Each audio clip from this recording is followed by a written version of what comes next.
All right, well, tonight is week 3 of the fruit of the Spirit. So if you're here 2 weeks ago, Ryan talked about love, and I believe he looked at 1 Corinthians 13, and that's a passage that's familiar to many of us. The greatest of these is love. If I don't have love, I have nothing. If you've ever been to a wedding, you've probably heard that passage of Scripture. It's one that even people who don't attend church regularly are probably at least a little familiar with, because you hear it at almost every wedding. So it just emphasizes the need for love there. So that was 2 weeks ago. Last week we talked about joy, and we talked about joy in suffering. We talked about joy in all circumstances, and talked about what the word joy means and how it's used throughout the Bible. So that brings us to the third week, is peace. So if you know Galatians 5:22, it says the fruit of the Spirit is love, joy, peace is next. So obviously there's no big surprise as to what's coming next week. Ryan will be back, and he'll talk about patience. So we'll patiently wait for him to return and talk about patience next week. But for tonight, we'll talk about the third fruit of the Spirit, which is peace. The word peace is really used primarily in 2 ways in the New Testament. There's a few other ways that show up from time to time, but the 2 main ways you see it mostly. The first one is peace between different nations. So we'll read in Luke 14 in just a second. There's a couple different passages you can look at if you want to see more of an in-depth look at this. Luke 14, 31 through 33, Revelation 6:4, Acts 24:2. But we'll go ahead and read together Luke. It's printed on your sheet here. Luke 14, 31 through 33. Would somebody volunteer to read that for us? I will. Okay. Somebody else. Either way, I'll let you guys. Go ahead. Okay. Or suppose a king is about to go to war against another king. Won't he first sit down and consider whether he is able with 10,000 men to oppose the one coming against him with 20,000? If he is not able, he will send a delegation while the other is still a long way off and ask for terms of peace.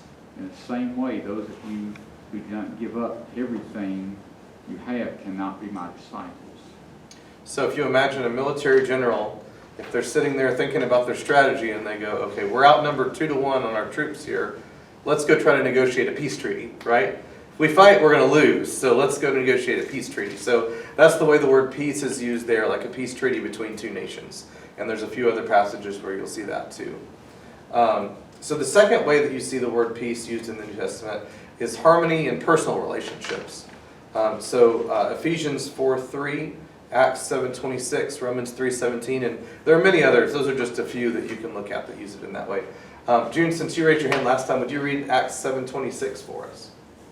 On the following day, he appeared to them as they were fighting together, and he tried to reconcile them in peace, saying, "Men, you are brethren. Why do you injure one another?" Acts 7:26. So here in Acts 7, it's referring back to Moses in the Old Testament when he tried to break up 2 people that were fighting. And it says he tried to reconcile them in peace, right? So he tried to get them to get along again. And if you remember the story, that's when they said, well, who are you? You just killed a guy. What do you have to say to me? And that's when he fled to Midian. He's like, oh, they know about what I did. So, but that's the other way that we see that the word peace used, is where 2 people are reconciled in peace. So people that are fighting against each other, arguing, something like that. The opposite of that, arguing or fighting relationship, is a harmonious, peaceful relationship between 2 people. So those are the ways that peace is used in the New Testament. Primarily, like I said, there are a few other ways from time to time, but most of the references that you see in the New Testament for the word peace, it's one of those 2. And then in the Beatitudes, in the Sermon on the Mount, Jesus said, blessed are the peacemakers. And when Jesus is going through these different things, blessed are the poor, blessed blessed are the peacemakers, I believe that's an instruction for us to be that way, right? It's not just saying, well, good for you if you are, but it's okay if you're not. I think he's saying you want to be these things, right? You want to be peacemakers. So I believe that's a call to be a peacemaker, because he says, for they will be called children of God. So if we want to be children of God, we need to be peacemakers. My question for you guys, and like I told you last week, I'd like this to be interactive instead of me talking the whole time, is there's 2 ways: peace between nations and harmony in personal relationships. How can we be peacemakers in both of those ways?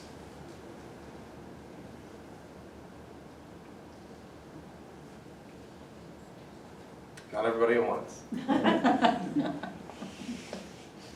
Well, we sometimes have to do that with families. You have to be like a go-between, get between family members, or you'll see a situation coming up and you have to step in there. Otherwise, one side will kill the other side, or they will not talk for a year. Right. And you have to do that with friends and everybody else, because people, they get hostile about just simple things. I mean, sometimes you just gotta calm everybody down. Say, let's hear your part. Okay, let's hear your part. And you be the negotiator, sort of, Sure. the go-between. So mediation between two people who can't get along. Oh, yeah. That's a great way to be a peacemaker. Sometimes you can do that with humor too. You can Mhm. change the subject and get it directed in another area. Right, yeah, if the mood is really tense, you can say something funny and lighten the mood a little bit and kind of relieve some of that tension that's building. Absolutely. A good knock-knock joke. That might make it worse depending on who it is. You never know. But hopefully something like that would work, you know. Oh, let me turn up my phone here. The pastor, he had a couple of men that they were about the same age. Uh-huh. And I really don't know what their beef was with each other, but they just could not get along. Mhm. And he tried to intervene and, help them, but I don't think they ever liked each other. Yeah, sometimes it doesn't work out, Yeah. but you always have to up. So I think, was that Lindsay on the call that had something to share? I was just saying, I think part of peacemaking is definitely listening to both sides, but I think that also ties into the mediation that somebody else mentioned.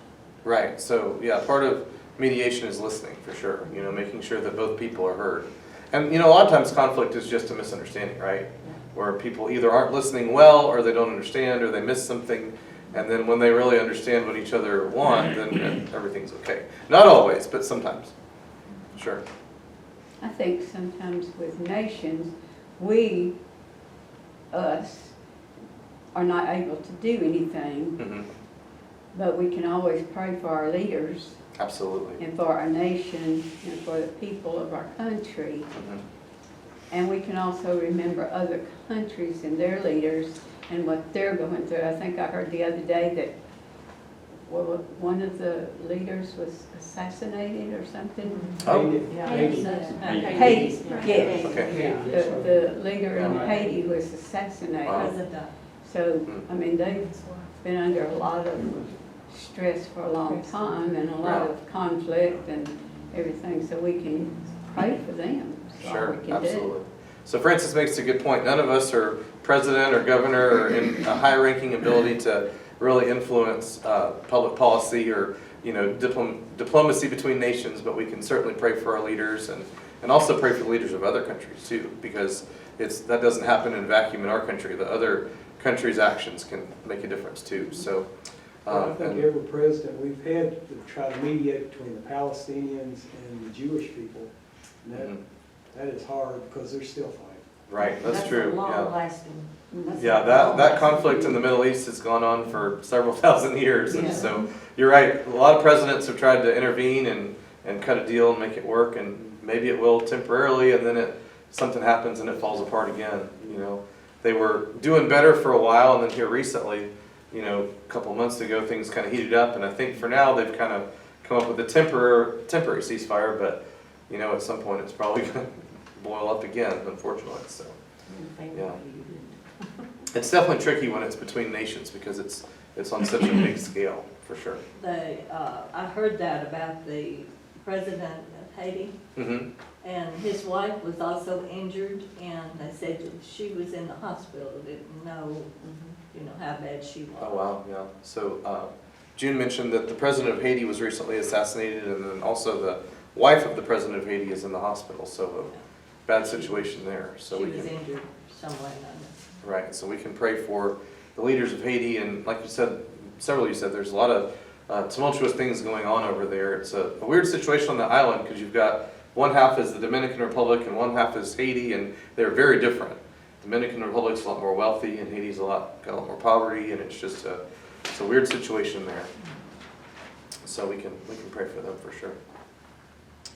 Anybody else have any thoughts? How can we be peacemakers in either of those two ways? Well, I'll share a few with you. I thought of 3 ways we can be peacemakers, and I've got them listed on your sheet here. The first one we kind of already alluded to is to pray for the reign of the Prince of Peace. So when we think about peace and about the opposite of peace being hostility, Jesus is the Prince of Peace, and so we can pray for that. So one of the questions that for thousands of years, really, philosophers have tried to figure out is, in an imperfect world, how do we reconcile these 3 things? First off, taking human life is seriously wrong. That's something that we believe as Christians, right? That every human life has value. Taking life is always wrong. Secondly, that a country has a duty to defend their citizens and to defend justice. And then third, protecting innocent human life and defending important moral values sometimes requires a willingness to use force and violence. Those things don't really fit together, do they? Because if we feel like taking human life is always wrong, but yet we have to protect innocent life, and sometimes that requires violence, which can injure human life, there's just this, this tension here between those things. And so really for a long time, for centuries, Christian philosophers especially have wrestled with these 3 things. And so I want to read to you what the Baptist Faith and Message says. It's at the top of the back of your sheet here. So really the question is, when is it okay to go to war? We want peace, but when is it okay to go to war? Here's what the Baptist Faith and Message says. It is the duty of Christians to seek peace with all men on principles of righteousness. In accordance with the spirit and teachings of Christ, they should do all in their power to put an end to war. The true remedy for war is war's spirit is the gospel of our Lord. The supreme need of the world is the acceptance of his teachings in the affairs of men and nations, and the practical application of his law of love. Christian people throughout the world should pray for the reign of the Prince of Peace. But long before that was written, in 1925 was the first Baptist Faith and Message. It was pretty similar. It got tweaked a little bit in 1963, and then in 2000 it got tweaked a little more. But really that's kind of a little less than 100-year-old Baptist way of looking at war and peace. But centuries before that, in I believe the 6th century, Augustine of Hippo was one of the first Christian thinkers, if you want to call them that, theologians, to think about this thought. And Thomas Aquinas, who lived in the 13th century, really refined the thought of just war, is what it's called. Here's what he said. This is kind of a summary of his quote. He said, in order for a war to be just, 3 things are necessary. First, the authority of a sovereign. Second, a just cause. Thirdly, a rightful intention. So if you think about those 3 things, the first one says that the war must be declared by a proper authority. So a government ruler, somebody like that. I can't just decide, hey, we're going to war, because I don't have the authority for that. I can't just go up to Canada or Mexico or some other country and just, all right, I represent the United States and we're at war now. I don't have that authority. So the first thing for a war to be just is the proper authority has to declare war. The second thing is a just cause. So against invasion or self-defense, something like that, but not to acquire wealth or power. So it's not a just war if we say, you know what? That country over there's got a lot of money, and if we just take over them, blow them off the face of the earth, we can have it all. That's not a just reason to go to war. But if they're attacking us, that's different. If it's self-defense, if you think about it, like back in World War II, think about if, the Nazis and Japan and all these countries are coming after us, and Pearl Harbor gets attacked, and we say, you know what, we believe in the Prince of Peace, we're not fighting. And they'll say, okay, and they'll keep dropping bombs, and they'll keep shooting guns, and next thing we know, we're in trouble because we're getting attacked. So there are proper reasons to go to war. We can't always say that peace is the only answer. So it's one of those things where it'd be nice if everybody believed in Jesus and everybody believed and prayed for the reign of the Prince of Peace. We wouldn't have any war, but that's not reality. And so these questions of, well, when is it okay? What circumstances allow for that? And the third one is that the war must be fought to promote good or avoid evil with the aim of restoring peace and justice after the war is over. So we don't want to just, bulldoze somebody and just blow them off the face of the earth. We want to do just enough to try, to promote good or avoid evil, and afterward to bring peace back, to try to restore peace. So the war's over, we go back and say, okay, it's done, ideally we won, but whatever happens, all right, let's find a way to be peaceful now. Later on, they added some other conditions, and I alluded to one a minute ago, that the war must be a last resort. So we're going to try peace first. If peace doesn't work, then we'll go to war. The second one is that the war should be fought with proportionality. So like I said a minute ago, just enough force to achieve victory, and only against legitimate targets. So we're not going to just go kill a bunch of civilians, but we're going to go, and if you think about it, this is how our country operates in war. They try to find those military bases and blow those up, but they don't just bomb a big city with lots of people. That's happened to us, but we don't do that because our leaders thankfully believe in a just war theory. And the third additional later condition they added after the time of Thomas Aquinas was that the good which is achieved by the war must be greater than the evil which led to the war. So basically, if we do so much damage in the war that it's a much bigger negative than any positive that comes out of it, well then we can't really rationalize it. But if we can say that the good which the war achieves, maybe it stops an evil person, like when we went and found Osama bin Laden. Well, that was good because we had to kill him, but he was killing a bunch of people, so there's a bigger good than the bad thing that happened of having to take somebody out. So those are the thoughts that have developed over centuries of thinking about just war theory. And you're probably thinking, well, why do I really care about all this ancient history stuff? What does that have to do with us today and what the Bible says? Why is just war theory important? Think back to the Crusades. The Crusades started in the year 1095, and I know I'm still talking ancient history, so we're not quite to modern times yet. We'll get there. The Crusades started in 1095 and went in the Holy Land until 1291 and extended in other areas for another 200 years. So 200 years of fighting in the Holy Land and 200 more years of fighting in other areas. The mindset when the Crusades started was that Jerusalem had been taken over by Islamic rule and that Jerusalem needed to be liberated. And the prevailing view at that time was that basically if Jerusalem was involved, it was worth it. So, we don't want Jerusalem to be taken over by Islamic rule. We want Jerusalem to be a Christian city. So if Jerusalem's on the line, it's worth it. Let's go fight. So the Catholic Church sent out the troops and they went on a holy war to take back over the Holy Land. And this went on for years. And like I told you, the Crusades started in 1095, they ended in 1291. And if you look at your sheet, when did Thomas Aquinas live? It was during that time in the 13th century, 1225 to 1274. So his thinking about just war happened in the middle of the Crusades. The entirety of his life was lived during the Crusades. And he saw what was going on around him, what Christians were doing. And he said, I don't think this is how it's supposed to work. And so why does that matter now? Because we still have times where we go to war, right? And we have to think about, is that what we believe as Christians? Is that a right time? Is that a right way? Is that the right thing? And like I said, thankfully our country generally lives by these principles. And when we fight wars, we try to do it this way. We try to only attack military targets. We try to minimize civilian casualties. And we try to do just enough to win. We don't just go nuke everybody. I mean, we have a nuclear arsenal. We could just go blow everybody else off the face of the earth. Well, hey, there's no more war now. We're the only country left. And the rest of the earth is ashes. Peace.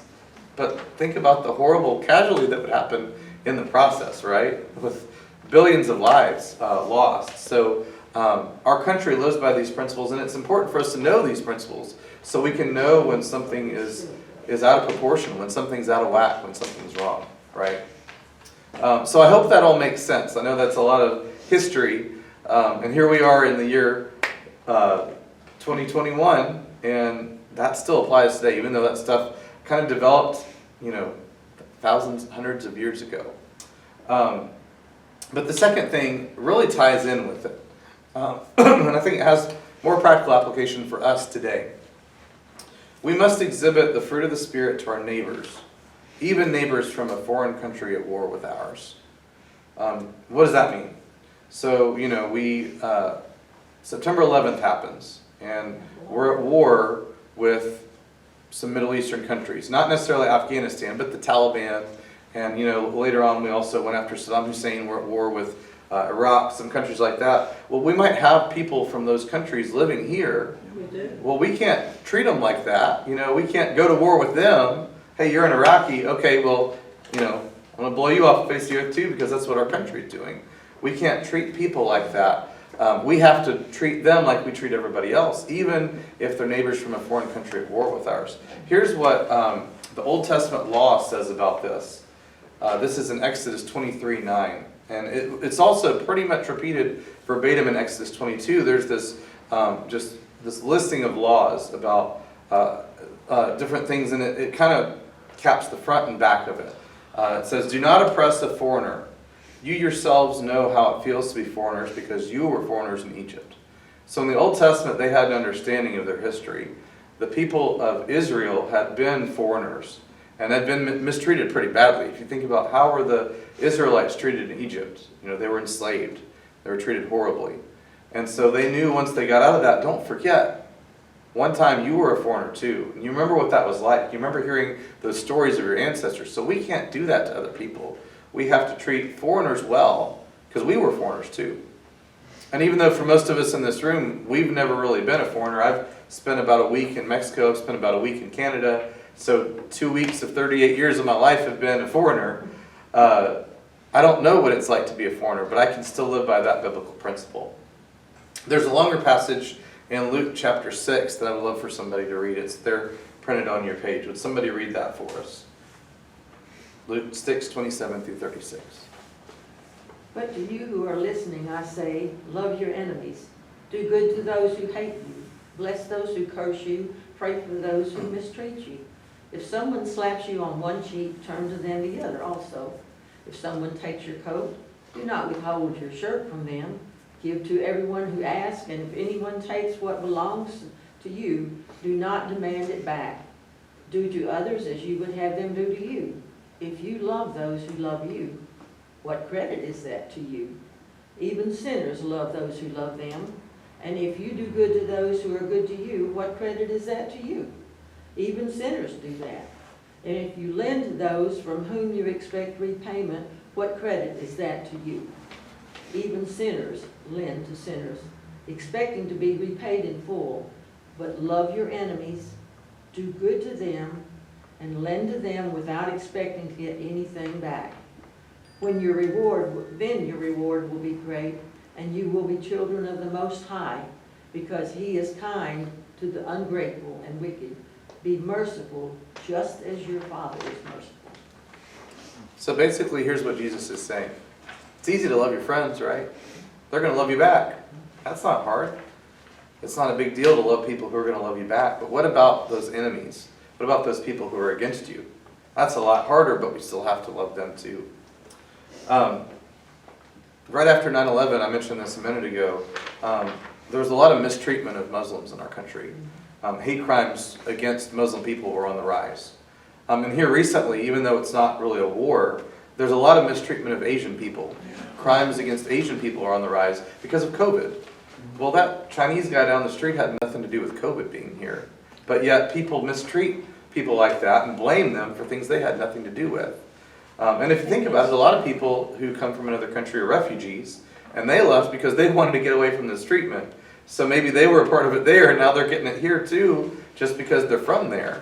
But Jesus says that we're to love even our enemies. So, even if we think, well, but what if those people believe a different religion, and what if they might even not like me? What if they might want to hurt me? Well, Jesus says, if someone slaps you on one cheek, turn the other also. It's a hard commandment, but it's right there in the Sermon on the Mount. He calls us to do it. So that might be the hardest takeaway from tonight is that, even if we get the sense that somebody doesn't like us for whatever reason, whether they're from another country or whether they're from down the street, we're still called to love those people anyway. And so then the third thing that we have on our sheet here, it says, trust that God will fight on our behalf. This is a passage I read on Sunday morning too. It says, you will not have to fight this battle. Take up your position, stand firm, and see the deliverance the Lord will give you, Judah and Jerusalem. Do not be afraid, do not be discouraged. Go out and face them tomorrow, and the Lord will be with you. That's 2 Chronicles 20:17. And I read a longer passage on Sunday morning, and you remember that they went out and they didn't have to fight the battle, right? God fought the battle for them. Sometimes I think we take things into our own hands because, if we're honest, we don't trust God enough. And, well, I don't know if I'll like it your way, God, so I'll handle this one. I'll let you know when I need you. I'll do this myself. And, we don't say it that way because, man, that doesn't sound very good. But if we're honest, that's how we feel sometimes. I'll just do this one my way because I know what I want. I know what the outcome needs to be, so I'll take care of this. And God, I'll let you handle some other stuff. But when we're in the midst of a conflict, whether it's a military battle or just a disagreement with some neighbor or a friend or even an enemy, we can trust that God will fight a battle for us. We can trust that God will handle it. So we can do what he calls us to do and be a peacemaker and trust that that battle belongs to the Lord. So I hope that... A little bit of humor. It says that if someone slaps you on the cheek, turn the other cheek. Uh-huh. And someone has said that it doesn't tell you what to do after that. That's true. Fair enough. Fair enough. But I hope that I hope that gives you a better idea of peace. It's easy to just, think of peace at a really rudimentary level and think, oh, well, I want peace in the world, peace on earth. We sing about it in Christmas carols sometimes, peace and goodwill toward men, things like that. And it's easy to just have this kind of really surface level thought about peace. Well, I'll just dream about the day that there's peace on earth. But there's three really practical things I think that we can do. We can pray for the reign of the Prince of Peace. We can exhibit the fruit of the Spirit to our neighbors, even if they're different from us, even if we get the sense that they don't like us, even if we might even consider them an enemy. And then we can trust that God will fight on our behalf. So that's all I've got tonight for peace. Does anybody have any thoughts they'd like to share? One thing bothered me about them picking on a lot of the Asians. Mm-hmm. Did you ever notice there wasn't a young person they picked on? It was all elderly. Mm-hmm. And it would have done my heart good if they'd have picked on some kid that was 23 or 25 that was a martial arts expert. You know what I'm saying? They were hitting older women. They were in their 80s and knocking them completely out. And Yeah. the other thing that really hurts me is that people didn't step in and help out. Mm. People stood back and let them just beat on somebody. That's what I don't understand. That drives me crazy. Yeah. You should be able to help your fellow man. Yeah. A lot of people kind of feel like mind my own business, but Yeah. Um, Well, what if that was your mom or dad? Exactly. Beating on? exactly. So yeah, it's true. It's tough to step in sometimes, but Well, these days people do shoot you. yeah.